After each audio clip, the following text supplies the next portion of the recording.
నమస్కారం. సుఖీభవకు స్వాగతం. ఈరోజు సుఖీభవలో చెవి తమ్మలపై కంతలు పెద్దగా మారాయా? పగటిపూట అతిగా కునికితీస్తే అంతే. చెమటకాయలతో బాధపడుతున్నారా? కళ్ల ముందు ఒక్కసారిగా చీకట్లు ఎందుకు? ఇంకా హెల్త్ టిప్: చెవులకు కమ్మలు, జుంకీలు, ఇయర్ రింగ్స్ ను ఏళ్ల తరబడి వీటిని ధరించడం వల్ల చెవులకు కుట్టించిన రంధ్రాలు కాలం గడిచే కొద్దీ చాలా మందిలో పెద్దవిగా మారిపోతూ ఉంటాయి.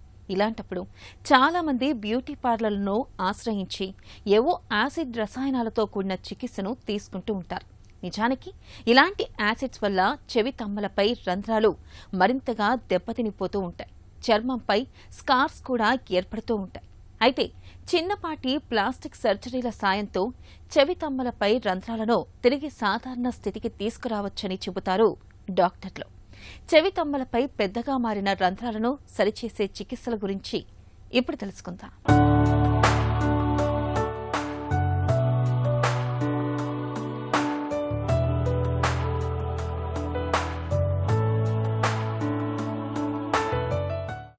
చెవులకు పెట్టుకునే కమ్మలు, దిద్దులు, ఇయర్ రింగ్స్ ఇవన్నీ ఆడవారి అందానికి మరొక అలంకారం. కానీ వీటిని సంవత్సరాల తరబడి ధరించడం వల్ల కొంతమందిలో చెవి తమ్మల మీద ఉండే రంధ్రాలు పెద్దవిగా మారిపోతుంటాయి. చిన్న రంధ్రమే పెద్ద చీలికగా మారిపోతుంటుంది. ఇలాంటప్పుడు చాలా మంది మహిళలు చెవి రంధ్రం పెద్దదైపోయిందని, కమ్మలు, పోగులు సరిగ్గా నిలవడం లేదని వాపోతుంటారు.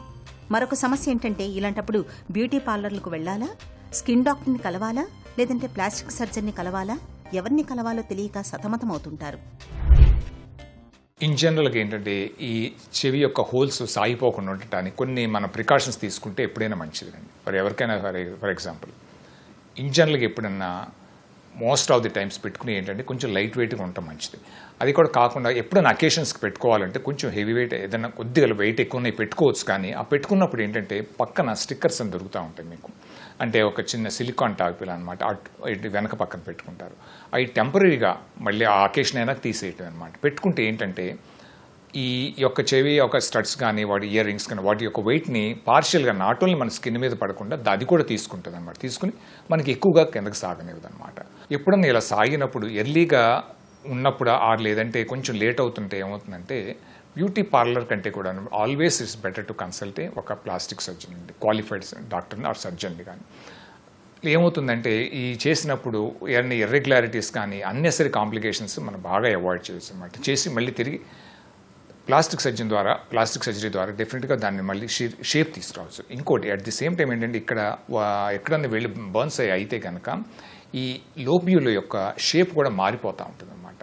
సో అటువంటి వాటినన్నింటినీ కూడా మనం ప్రివెంట్ చేయొచ్చు with a qualified doctor, for example like plastic surgeon or any good surgeon అనమాట. సో ఈ విధంగా చేస్తే తప్పకుండా మనకి సాగిపోయిన ఇయర్ లోబ్స్ని మళ్ళీ తిరిగి మనం రెస్టోర్ చేసుకోవచ్చు అండి.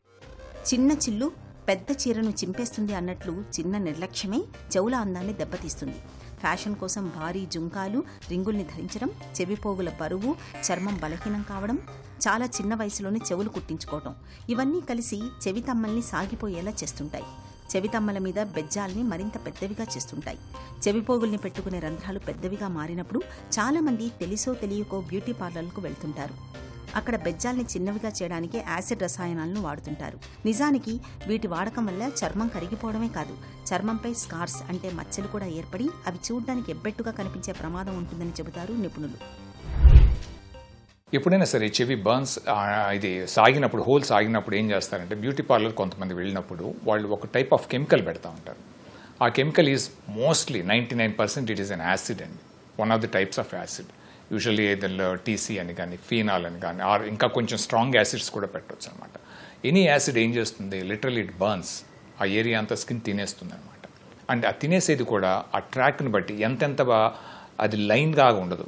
ఆ ఇష్టం వచ్చేది కారుతున్నప్పుడు ఏమవుతుందంటే అది ఎక్కడెక్కడ కారిందో అదంతా తినేస్తుంది అనమాట. తినేసి కొంచెం అతుక్కున్నట్టు కనపడుతుంది. బట్ ఇంకా వర్స్ట్ ఏంటంటే, కొన్ని చోట్ల ఈవెన్ 1 డ్రాప్ ఆఫ్ ఎక్సెస్ ఇది ఏదన్నా అయితే కనుక ఈ యాసిడ్ కిందకి జారి ఈవెన్ ఇక్కడ కూడా వచ్చేస్తూ ఉంటాయి అనమాట. వచ్చేసి ఇదంతా స్కార్ ఫామ్ అవుతాయి. క్వైట్ ఎ ఫ్యూ అనమాట. మేము రీసెంట్గా బాగానే చూసాం ఇలాంటివి నేను. సో ఇది చూసినప్పుడు ఏమవుతుందంటే, దేనికోసం వెళ్తే ఇంకోటి ఎక్స్ట్రా గిఫ్ట్ లాగా మనకు తగ్గుతుంది అనమాట. ఈ ఎక్స్ట్రా స్కార్ ఇంకోటి విచ్ ఈస్ రియల్లీ అక్కడ ఏమవుతుంది, డెఫినెట్గా ఒక లైన్ లాగా పడుతుంది, ఇంకా ప్యాథటిక్గా ఉంటుంది అనమాట. So it's always better to consult a plastic surgeon, qualified plastic surgeon. అప్పుడు వెళ్ళినప్పుడు ఏం చేస్తారంటే ఈ హోలు బాగా పెద్దది అయిపోయింది అనుకోండి, మొత్తం మూసేస్తాం. ఇంకా కొంతమందికి ఏంటంటే positions upper part of the whole బాగుంది పొజిషన్ అని అనుకుంటే కనుక upper part of the whole ఒక్కటే ఉంచి ఒక చిన్న ఫ్లాప్ ప్రొసీజర్స్ ఉంటుంది, అంటే డ్యూ ఫ్లాప్ అంటారు అనమాట. దాన్ని ఏంటంటే పక్క నుంచి కట్ చేసి పైకి రివర్స్ చేసి దెన్ మళ్ళీ స్టిచెస్ వేస్తాం అనమాట. ఈ పార్ట్లో ఈ హోల్ క్లోజ్ చేసే దాంట్లో ఓన్లీ స్కిన్ కాదండి, స్కిన్ ఒక్కటే కాదు సరిపోదు, స్కిన్తో పాటు కింద కండ ఉంటుందన్నమాట, పట్టుకునే కండ. ఆ కండను కూడా క్లోజ్ చేయాలన్నమాట. ఒక 2 to 3 స్టిచెస్ వేస్తాం అనమాట, ఇది లోపల. అది వేసినాక దెన్ బయట స్కిన్ని మనం క్లోజ్ చేస్తాం అనమాట. సో ఈ విధంగా ఆల్ త్రూ ద ఇయర్ లోపియల్ అంటాం దీన్ని. మొత్తం చేస్తేనే కానీ అది పట్టు ఉండదన్నమాట. లేదంటే కనుక ఈవెన్ ఆ చిన్న స్మాల్ కెమికల్ పెట్టి చేసి టెంపరీ క్లోజ్ అనిపించినా కానీ వితౌట్ ఎనీ ప్రాబ్లమ్స్ లేకపోయినా చేసినా కానీ మళ్ళీ ఎమ్మటే సాగిపోయే ఛాన్సులు ఉంటాయి. వెరాజ్ ఈ విధంగా బాగా టోటల్గా క్లోజర్, సెక్యూర్గా క్లోజర్ చేస్తే కనుక తప్పకుండా మళ్ళీ తిరిగి సాగిపోయే ఛాన్సులు చాలా చాలా అరుదన్నమాట. చాలా. సో ఈ విధంగా చేయించుకుంటే డెఫినెట్గా మనకి కంప్లీట్గా క్లోజ్ చేయొచ్చు, లేదంటే పార్షియల్గా అప్పర్ పార్ట్ ఉంచేసుకుని మనం మళ్ళీ తిరిగి కమ్ములు పెట్టుకోవచ్చు అనమాట. అంటే ఇయర్ స్టడ్స్ కానీ ఏమైనా పెట్టుకోవచ్చు. ఇది కూడా ఎన్నాళ్ళకి పెట్టుకోవాలంటే యూజువల్గా ఒక 1 వీక్ ఫర్ ఎగ్జాంపుల్ టోటల్గా క్లోజ్ చేసామనుకోండి అరౌండ్ 3 to 4 months పడుతుంది. ఫర్ ఎవరికైనా సరే దెబ్బ తగిలినప్పుడు ఆ ఏరియాలో కొంచెం గట్టి పడుతుంది, కొన్నాళ్ళు పాటు ఎర్రగా అవుతుంది, తర్వాత గట్టి పడుతుంది, తర్వాత నెమ్మదిగా సాఫ్ట్ అవుతుంది. ఆల్ దీస్ థింగ్స్ ఏంటంటే ఒక 3 to 4 months పడతాయి అన్నమాట. ఆ తర్వాత ఎప్పుడు మళ్ళీ తిరిగి మనకి సాఫ్ట్గా ఎలా అయిందో అప్పుడు మనం తిరిగి పెట్టించుకోవచ్చు. లేదా పార్షియల్గా క్లోజ్ చేశారనుకోండి అప్పుడు ఏం చేస్తామంటే 2 to 3 weeks తర్వాత మళ్ళీ అవన్నీ తిరిగి వాళ్ళ కమ్ములు పెట్టుకోవడానికి, అంటే వాళ్ళు స్టడ్స్ పెట్టుకోవడానికి ట్రై చేయొచ్చు అండి. ఒకవేళ హోల్ బాగా చిన్నది కనిపిస్తే స్మాల్ అందరు పెట్టుకుంటారు లేడీస్, నీమ్ స్టిక్ కానీ ఇలాంటి ఏదైనా పెట్టుకుని ఆయింట్మెంట్ పెట్టుకుని దాన్ని కొంచెం డైలేట్ చేస్తా, అంటే పెద్ద చేసినాక దెన్ తిరిగి వాళ్ళ ఇయర్ స్టడ్స్ అలాంటివి పెట్టుకోవచ్చు అన్నమాట. చెవితమ్మలపై పెద్దవిగా మారిన రంధ్రాల్ని తిరిగి చిన్నవిగా మార్చుకునేందుకు డెర్మటాలజిస్ట్ లేదా ప్లాస్టిక్ సర్జన్ సంప్రదించడమే అన్ని విధాలా మంచిది. వారైతే బెజ్జాల కింద ఉన్న చర్మాన్ని నేర్పుగా నైపుణ్యంతో కత్తిరించడం, గ్రాఫ్ట్ చేయడం, కార్టిలేజ్ సాయంతో రంధ్రాన్ని మొత్తంగా మూసేయడం చేస్తారు. ఈ ప్రక్రియల్లో ఎక్కడా రక్తస్రావం, ఇన్ఫెక్షన్ల బెడద ఉండదు. మచ్చలు ఏర్పడతాయన్న భయం అసలే ఉండదు. చెవులు చూడ్డానికి చిన్నవే కావచ్చు, కానీ అందంగా కనిపించడంలో వాటి పాత్ర పెద్దది. చెవితమ్మలపై కంతలు పెద్దవిగా మారినప్పుడు ఆలస్యం చేయకుండా చికిత్స తీసుకోవడం అన్ని విధాల మేలు. హెల్త్ న్యూస్ మీకోసం.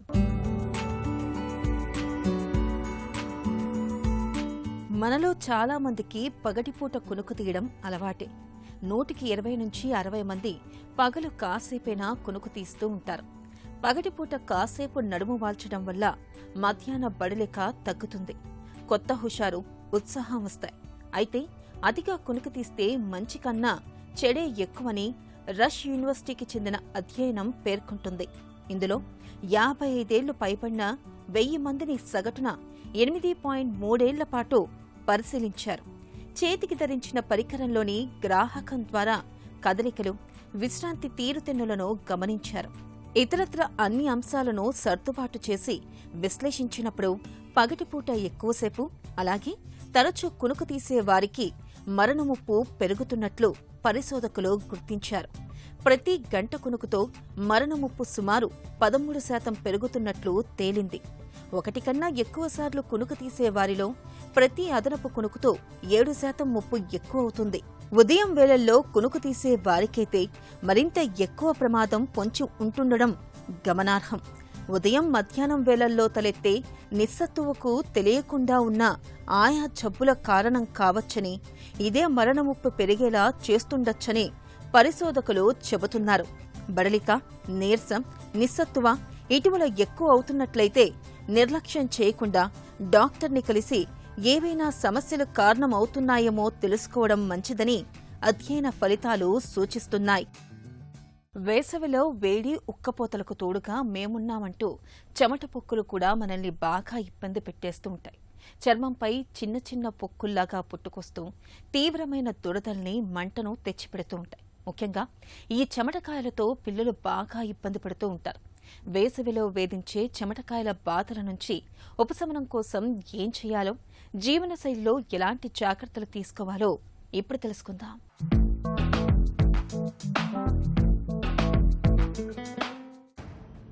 చర్మం మన శరీరానికి రక్షణ కవచం. రకరకాల ఇన్ఫెక్షన్ల నుండి ఎండ నుండి, వాన నుండి, చలి నుండి శరీరాన్ని కాపాడటంలో చర్మానిది ప్రధాన పాత్ర. అయితే వేసవిలో తీవ్రమైన ఎండలు, ఉక్కపోతల ధాటికి చర్మానికి ఇక్కట్లు మొదలవుతుంటాయి.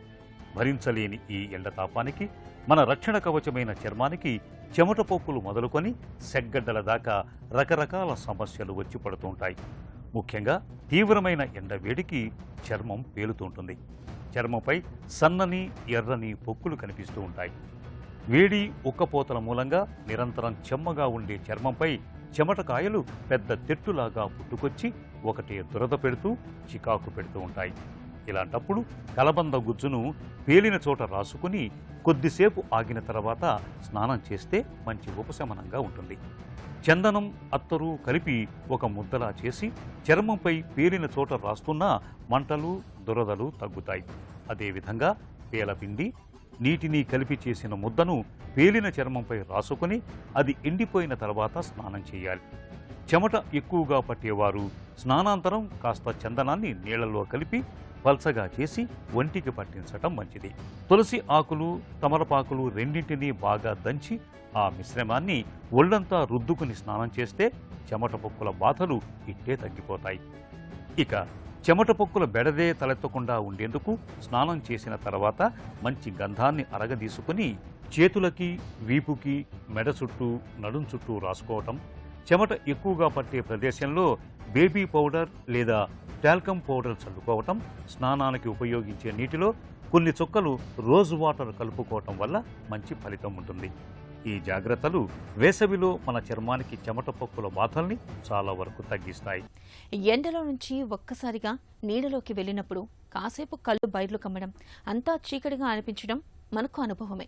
అయితే సాధారణ పరిస్థితుల్లోనూ కళ్ల ముందు తరచుగా చీకట్లు కమ్మేస్తుంటే, తలంతా తిరుగుతున్నట్లుగా ఉంటే, నేల జారిపోతున్నట్లుగా అనిపిస్తుంటే, కొన్ని సెకన్ల పాటు ఏమీ కనిపించకుండా పోతే ఏదో బలం తక్కువైందనో, నరాల బలహీనతనో సరిపెట్టుకోకుండా వెంటనే డాక్టర్ని సంప్రదించాలి. ఎందుకంటే కళ్ల ముందు ఆవరించే చీకట్లను మన శరీరం మనకు చెప్పే డేంజర్ సిగ్నల్గా భావించాలి.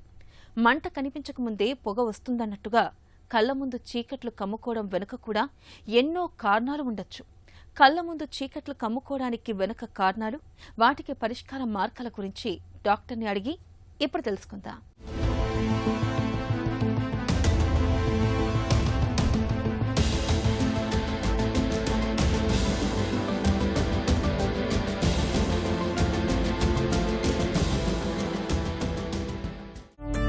కళ్ల ముందు చీకట్లు కమ్ముకు రావటానికి కారణాలేంటి?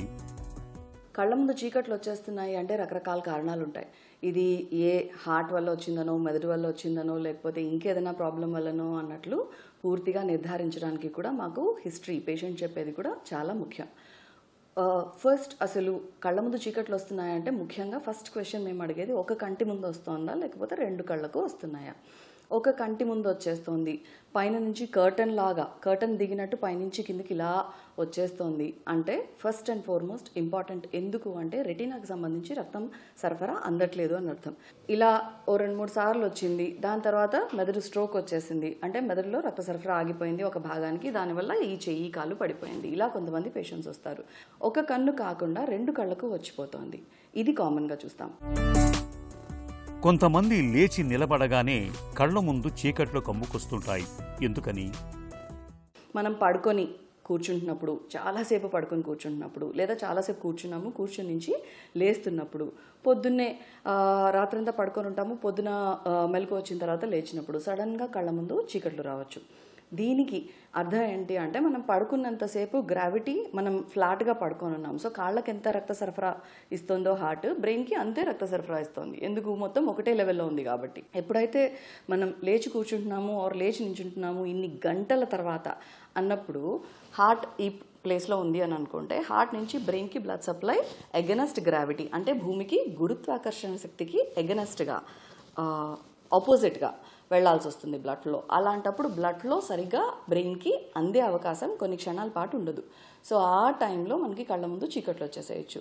ఇలాంటివి ఏమన్నా ఉన్నప్పుడు మనం ఫస్ట్ ఏం చూసుకుంటాము అంటే బ్యాక్గ్రౌండ్ షుగర్ ఏమన్నా ఉందా. షుగర్కి సంబంధించిన ప్రాబ్లమ్స్ ఉన్నప్పుడు షుగర్ నరానికి నర్వస్ సిస్టంలో కూడా ఎంతో కొంత ప్రాబ్లం క్రియేట్ చేస్తుంది షుగర్ ఉన్న వాళ్ళకి. ఇలాంటివి ఏమన్నా ఉంటే షుగర్ ఫస్ట్ చూసుకుంటాం. బీపీ ఉందా, బీపీ కోసం ఏమైనా మందులు వాడుతున్నారా, కొన్ని మందుల వల్ల కూడా మీకు ఈ తేడా రావచ్చు. లేదు రక్తం తక్కువ ఉంది, హిమోగ్లోబిన్ తక్కువ ఉంది, ఎర్ర రక్త కణాలు తక్కువ ఉన్నాయి, చాలా అనీమియా ఉంది, దీన్ని అనీమియా అంటాం. అనీమియా ఉన్నప్పుడు కూడా ఇది కనపడవచ్చు. ఈ రెండు కాకుండా రెండు కళ్ళ ముందు చీకట్లు వచ్చేది ఇంకా వేరే ఏమైనా ఉండొచ్చా అంటే కొన్నిసార్లు మైగ్రేన్లో కూడా కనపడుతుంది. మోస్ట్ ఇంపార్టెంట్లీ మెదడుకు సంబంధించి ఇంకేమైనా ప్రాబ్లం వల్ల రావచ్చా అంటే మెదడులో ప్రెషర్, ఐసీపీ అంటారు, ఇంట్రాక్రేనియల్ ప్రెషర్ కనుక ఏమన్నా విపరీతంగా పెరిగితే ఆ టైంలో కూడా కళ్ళ ముందు చీకట్లు వచ్చేస్తాయి. కళ్ల ముందు తరచూ చీకట్లు కమ్ముకునే సమస్యకు డాక్టర్ని ఎప్పుడు కలవాలి? కళ్ళ ముందు తరచూ చీకట్లు వచ్చేస్తున్నాయి, చాలా ఫ్రీక్వెంట్గా సివియర్గా వస్తున్నాయి, కొన్నిసార్లు ధ్యాసే పోతోంది, కళ్ళ ముందు కంటి చూపు పోయింది కాసేపు, ఇలా ఏమన్నా ఉంటే ఇమ్మీడియట్గా వచ్చి కలవాలి. ముందే ఫ్రీక్వెన్సీ పెరిగిపోయింది, తరచూ వస్తుంది, దాని మీద పడిపోతుంటే దెబ్బలు తగులుతున్నాయి, ఖచ్చితంగా డాక్టర్ దగ్గరికి రావాల్సిందే.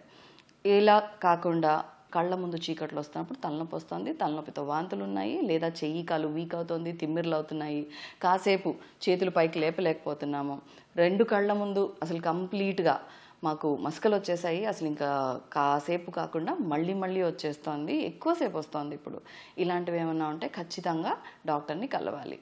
లేదా దీంతో పాటు గుండె దడ విపరీతంగా తెలుస్తోంది, చేతులు కాళ్ళు చల్లబడిపోతున్నాయి అండ్ చెమటలు వచ్చేస్తున్నాయి, ఇలా ఉన్నా కూడా కనపడాలి. కొన్నిసార్లు విపరీతంగా షుగర్స్ పడిపోయినప్పుడు కూడా రావచ్చు ఇలాంటివి.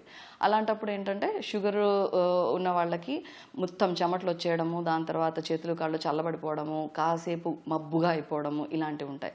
సో ఊరికే షుగర్ ట్రీట్మెంట్ మీద ఉన్నప్పుడు షుగర్స్ పడిపోకూడదు, అంత ఫ్లక్చువేషన్ కూడా ఉండకూడదు, అలాంటప్పుడు కూడా వచ్చి కనపడాలి. కళ్ల ముందు తరచూ చీకట్లు కమ్ముకుంటున్నప్పుడు ఎలాంటి పరీక్షలు చేస్తారు? ఫస్ట్ మందులు ఏమైనా వాడుతున్నారా, బీపీ షుగర్ ఏమైనా ఉందా, దాని తర్వాత హార్ట్ ప్రాబ్లమ్స్ ఏమైనా ఉన్నాయా, హార్ట్ నుంచి బ్రెయిన్కి బ్లడ్ ఫ్లో వెళ్ళే దారిలో ఆ రక్తనాళాలకు ఏమైనా తేడా ఉందా, బ్రెయిన్కి సంబంధించి ప్రెషర్స్ ఏమైనా తేడా వస్తున్నాయా, ఇవన్నీ పేషెంట్ చెప్పిన హిస్టరీ ప్రకారం ఒకదాన్ని బట్టి ఒకటి. కొన్నిసార్లు ఎంఆర్ఐ బ్రెయిన్ ప్లెయిన్ కాంట్రాస్ట్, దాని తర్వాత ఐసీపీ ప్రోటోకాల్ కింద అంటే ప్రెషర్స్ ఎలా ఉన్నాయో చూసుకోవడానికి కొన్ని ఏరియాస్లో మాకు ఎంఆర్ఐ సెక్షన్స్ చాలా సన్నగా కావాలి, ఆ ఏరియాస్లో సెక్షన్స్ తీసుకుంటున్నామా, ఇవన్నీ కూడా పేషెంట్ చెప్పిన దాన్ని బట్టి ఉంటుంది. కొన్ని చిట్కాలతో చిన్నవన్నీ డీల్ చేయొచ్చు, కొన్ని కేసెస్లో మాత్రం ఈ పరీక్షలన్నీ చేయాల్సి వస్తుంది. చేసుకున్న తర్వాత ఎక్కడా ఏం లేదు అని నిర్ధారించుకొని చిట్కాలు మందులు ఫాలో అవడం, లేదు ఏదైనా ప్రాబ్లం కనబడితే దాని ప్రకారం ట్రీట్మెంట్ ఇవ్వడం జరుగుతుంది. తరచూ కళ్ల ముందు చీకట్లు కమ్ముకుంటున్న వారికి చికిత్స ఎలా ఉంటుంది?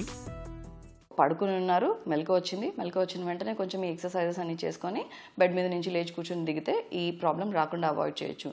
యూరిన్ వెళ్తున్నప్పుడు ప్రాబ్లం వస్తుంది, కూర్చొని చేసుకోవాలి, యూరినేషన్ అనేది ఆ ప్రక్రియ కూర్చొని చేసుకోవాలి. ఇది కాకుండా హార్ట్కి సంబంధించి ఈ పరీక్షలు చేసిన దానిలో హార్ట్కి సంబంధించి పంపింగ్ కెపాసిటీ సరిగ్గా లేదు, లేదా హార్ట్ రిథమ్ అబ్నార్మాలిటీ కనపడుతుంది, అరిథమియా అంటారు దీన్ని, అంటే ఎక్కువసార్లు తక్కువసార్లు కొట్టుకోవడం, లేకపోతే అడ్డదిడ్డంగా హార్ట్ కొట్టుకోవడం, ఇలాంటివి కనపడప్పుడు ఇమీడియట్గా గుండె డాక్టర్ దగ్గరికి వచ్చి కలిస్తే కనుక ఆటోమేటిక్గా గుండె డాక్టర్ పంపింగ్ కెపాసిటీ ఎందుకు తగ్గిందో చూసుకొని దానికి సంబంధించిన ట్రీట్మెంట్ మందుల ద్వారా, లేకపోతే ఆపరేషన్ చేసో స్టెంట్ పెట్టో, బ్లాక్స్ ఉన్నా కానీ ఈ గుండెకి రక్త సరఫరా లేకపోయినా కానీ ఆటోమేటిక్గా పంపింగ్ కెపాసిటీ తగ్గిపోతుంది. సో స్టెంటో సర్జరీ బైపాస్ చేయడమో, ఇవి రెండు కాకపోతే రిథమ్ అబ్నార్మాలిటీ ఉంది, అరిథమియా ఉన్నది, దానికి సంబంధించి మందులు ఉంటాయి, లేకపోతే ఎబ్లేషన్ ఉంటుంది, అంటే ఈ హార్ట్ కండలో కరెంట్ వెళ్ళడానికి ఒక సిస్టమే ఉంటుంది. హార్ట్ కూడా కండరమే. సో కండరం పనిచేయాలి అంటే ఒక కరెంట్ వెళ్ళాలి కండరానికి, ఒక సిగ్నల్ పోవాలి, ఆ సిగ్నల్లో తేడా వస్తుంది కాబట్టి ఆ సిగ్నల్ని కరెక్ట్గా మార్చడానికి కొన్ని ఏరియాస్లో అబ్లేట్ చేయడం, ఆ సిగ్నల్ ఉన్న ఏరియాలో కొన్ని తీసేయడం కూడా జరుగుతుంది. ఇలాంటివి చేయాల్సి ఉంటుంది. ఒకవేళ ఇందాక చెప్పుకున్నట్టు ఒక కంటికి సరిగ్గా రావట్లేదు, ఇక్కడ రక్తనాళం బ్లాక్ అయిపోయింది, ఇదే బ్రెయిన్కి సంబంధించిన రక్తనాళం కూడా, మెదడు 4 రక్తనాళాలతో సప్లై అవుతుంది, 4 మేజర్ వెజల్స్, 2 ముందు 2 వెనక. సో ఇక్కడ ఏమైనా బ్లాక్ కనబడుతుంది, దానివల్ల కంటి చూపు డౌన్ అయిపోయింది.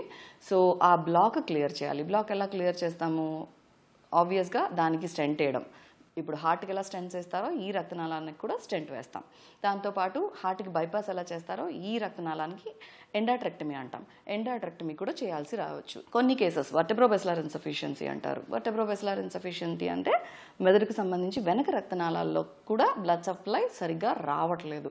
దానికి సంబంధించి ఇందాక స్కాన్స్ చెప్పాను, స్కాన్స్లో కనపడుతుంటే వర్టెబ్రోబెసిలర్ ఇన్సఫిషియన్సీకి ఏం చేయగలము? Most of the times VBI చేస్తున్నప్పుడు వర్టెబ్రోబెసిలర్ ఇన్సఫిషియన్సీ ట్రీట్మెంట్ మందులు, లేకపోతే ఇక్కడ నుంచి పైకి వెళ్తున్నప్పుడు ఇక్కడ బ్లాక్స్ ఉండొచ్చు. అలా బ్లాక్ కానీ లేకపోతే రక్తనాళం చీరుకుపోవడం కానీ ఇలాంటివి ఏమన్నా ఉంటే దానికి సంబంధించి ఇంటర్వెన్షన్ చేయాల్సి ఉంటుంది. మైగ్రేన్కి ట్రీట్మెంట్. మెదడుకు సంబంధించి ప్రెషర్ విపరీతంగా పెరిగిపోయినప్పుడు ఫస్ట్ మందులతో ప్రెషర్ తగ్గించడానికి చూస్తాం. మందులతో కొన్ని వారాలు నెలలు ఫాలోఅప్ చేస్తాం. బాగా ప్రెషర్ తగ్గింది, మందులు కొన్ని నెలల తర్వాత ఆపేసిన తర్వాత మళ్ళీ ప్రెషర్ స్టార్ట్ అవుతున్నాయి, సివియర్గా స్టార్ట్ అవుతున్నాయి. టు ద ఎక్స్టెంట్ కళ్ళు అసలు విజనే తగ్గుతోంది, రోజు రోజుకి పడిపోతుంది. అలాంటి కేసెస్కి రెండో రౌండ్ కాబట్టి చాలా నెలల పాటు ఈ డిజీజ్ యాక్టివ్గా ఉండే అవకాశం ఉంటుంది. కాబట్టి ఆటోమేటిక్గా మెదడు నుంచి ప్రెషర్ తగ్గడానికి మెదడులో నీటి గదులు ఉంటాయి. నీటి గదుల నుంచి పొట్టలోకి ఒక షంట్ వేస్తాం. ఆ షంట్ ద్వారా మెదడు ఇప్పుడు వాడుతోంది ప్రోగ్రామబుల్ షంట్ వాడుతున్నాము. ప్రోగ్రామబుల్ షంట్తో ఏంటంటే మనము మెదడు ప్రెషర్ని మనమే మానిటర్ చేయొచ్చు. మనమే నాకు ఇంత ప్రెషర్ కావాలి అని సెట్ చేసుకోవచ్చు. దాన్ని బట్టి ప్రెషర్ సెట్ చేసుకుంటూ ట్రీట్మెంట్ మానిటర్ చేసుకుంటాం. కళ్ళ ముందు ఒక్కసారిగా చీకట్లు కమ్ముకోవడం, తల తిరగడం, మసకగా కనిపించడం వంటి లక్షణాలను చిన్నచూపు చూడకూడదు. వెంటనే తగిన పరీక్షలు చేయించుకోవాలి. ఇప్పటికే బీపీ, షుగర్, రక్తహీనత, గుండె జబ్బులతో బాధపడేవారు ఈ విషయంలో మరింత అప్రమత్తంగా ఉండాలి. ఇక ఈ రోజు కార్యక్రమాన్ని ముగించే ముందు ఒక చిన్న చిట్కా మీకోసం. వేసవిలో పొట్ట ఉబ్బరంతో బాధపడుతున్నప్పుడు సోంపు గింజల్ని వేసి బాగా మరిగించి చల్లార్చిన నీటిని తాగండి. పొట్ట ఉబ్బరం ఇట్టే తగ్గిపోతుంది.